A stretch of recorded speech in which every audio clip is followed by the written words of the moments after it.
Ladies and gentlemen, our 8th and final contestant, Toastmaster John Schneyer. Quiet heroes, quiet heroes. Toastmaster John Schneyer.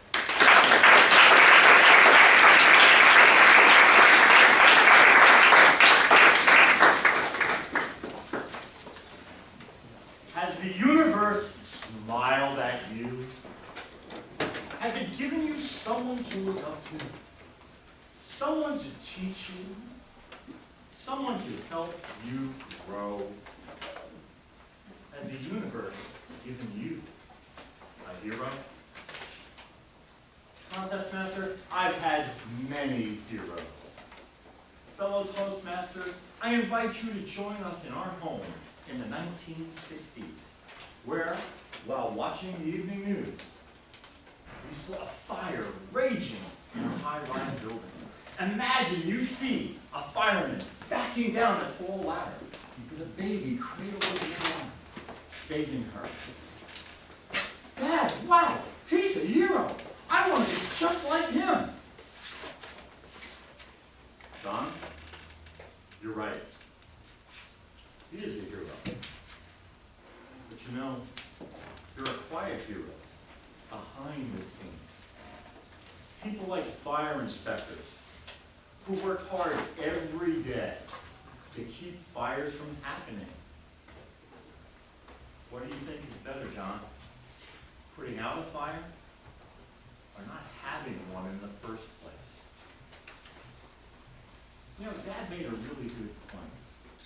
I probably should have told him that. There'll be time. There wasn't a day in his life that I didn't see my father limp. He has a terrible back.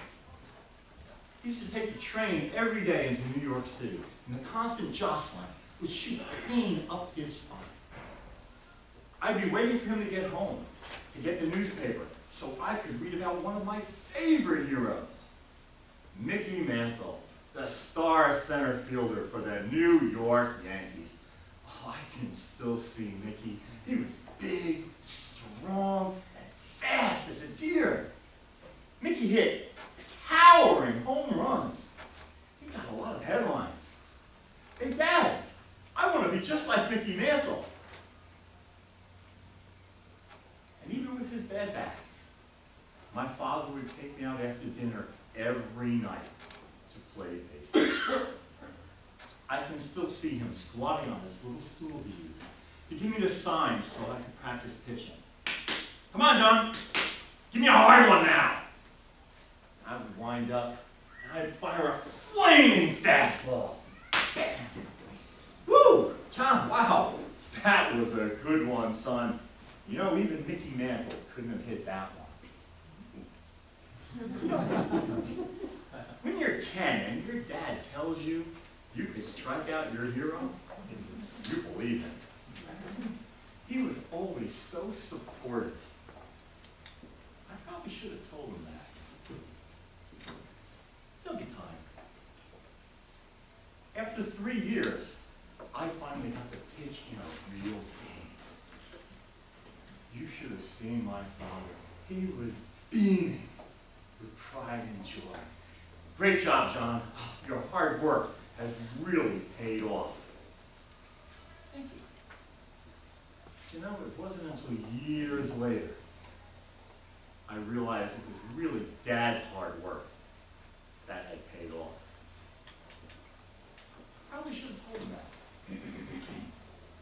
But there'll be time. See, he was always so enthusiastic. But then one day, there wasn't time. Imagine you are with me in a church filled with friends and family. And my father, he's lying before me, still, and waiting.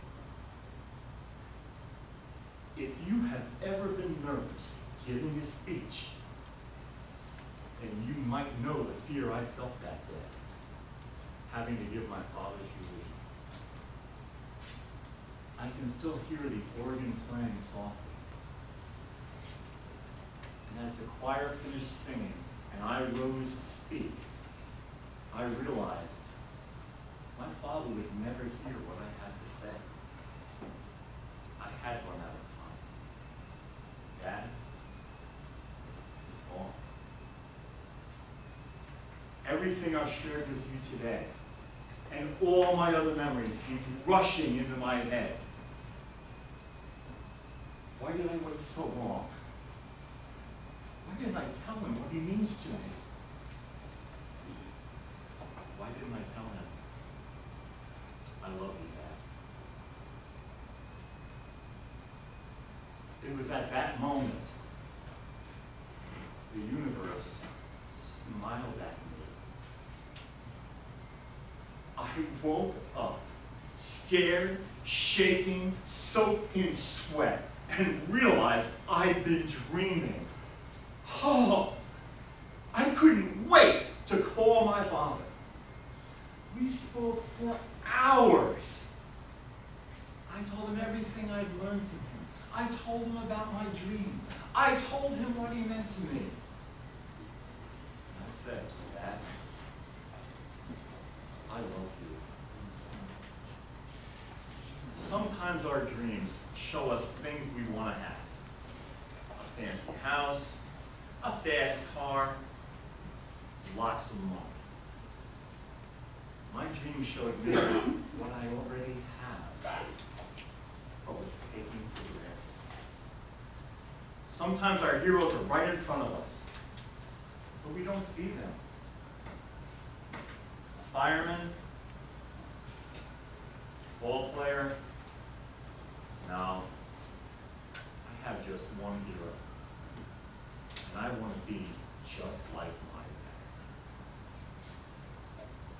Sometimes the universe smiles at us. Has it smiled at you?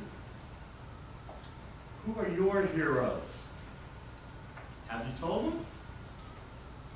Let them know what they mean to you while they're still around to hear it. Let them know while you still have time. Let them know before you are sitting in a church